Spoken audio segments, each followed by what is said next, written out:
Carlos Alberto Rosero Chalá. Karen Daniela Muñoz García. Vamos a hablar del tema Japón, prohibición de la caza de ballenas con fines comerciales. Cultura y tradición frente al derecho. Historia cultural de la caza, sus inicios y cómo se practicaba. La caza de ballenas ha sido una práctica ancestral en Japón, especialmente en comunidades costeras como Taiji, Ayukawa y Guadaura. Sin embargo, durante el siglo XX y XXI, esta actividad se convirtió en el centro de un conflicto global entre el respeto por la identidad cultural japonesa y las exigencias del derecho ambiental internacional. Japón tiene una relación milenaria con las ballenas desde el periodo Homon. Hace más de 10.000 años, las comunidades costeras recogían restos de ballenas varadas y con el tiempo desarrollaron técnicas artesanales para cazarlas. Pero no era una caza comercial, era un acto espiritual.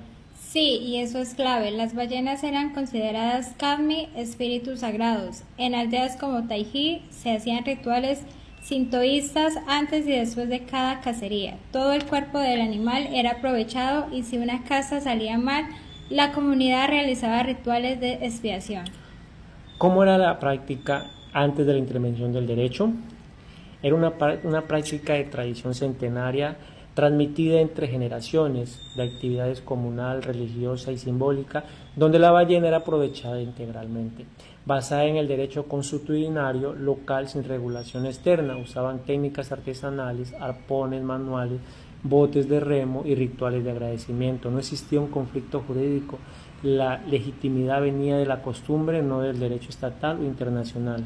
Todo esto ocurría mucho antes de que existiera el derecho moderno. La práctica era regulada como la costumbre, la religión y una ética de subsistencia. No había leyes escritas, pero había límites claros. Nadie cazaba más de lo que podía compartir o almacenar. Pero con la modernización de Japón en el siglo XX, la lógica cambió. Influenciados por Occidente, se adaptaron métodos industriales, barcos, factorías y arpones explosivos. La caza dejó de ser ritual y se convirtió en producción en masa. Pero no fue sino hasta el siglo XVII que comenzaron a organizarlas como cacerías sistemáticas. Y no eran cacerías industriales como ya lo mencionábamos anteriormente. Se usaban botes de remo, redes y arpones manuales. Todo era artesanal, comunitario y profundamente espiritual. Las aldeas como Taiji rendían homenaje a las ballenas con rituales sintoístas y hasta monumentos funerarios. Era una práctica de respeto. La ballena no era solo alimento, era espíritu, era equilibrio. Se cazaba solo lo necesario. Todo se aprovechaba, carne, grasa, huesos, incluso los órganos. Si moría un pescador, se hacía un ritual de expiación. ¿Cómo era la práctica antes de la intervención del derecho? Durante siglos, esa caza no estaba regulada por leyes escritas ni tratados. La normatividad era la costumbre, el rito y la moral de la comunidad. Nadie necesitaba permisos y tampoco existía el concepto de sobreexplotación.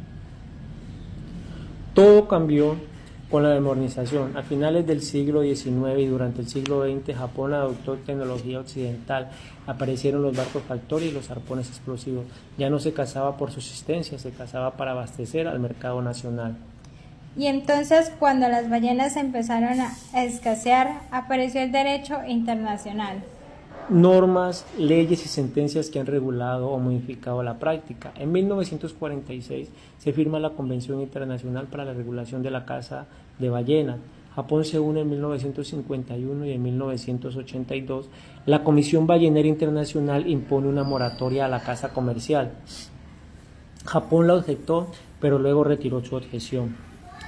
La Convención Internacional para la Regulación de la Caza de Ballenas en 1946 crea la Comisión Ballenera Internacional. En 1982 decretan una moratoria mundial sobre la caza comercial vigente desde 1986.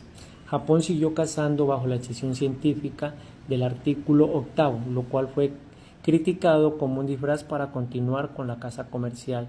El fallo de la Corte Internacional de Justicia en 2014 declaró que el programa HARPA 2 no era científico y ordenó su suspensión. La salida de Japón del CBI en 2019 reanudó la caza comercial dentro de sus aguas, abandonando la caza de la Antártida. CITES convenios sobre especies amenazadas, prohíbe el comercio internacional de ballenas listadas, aunque Japón ha sido crítico de esta restricción.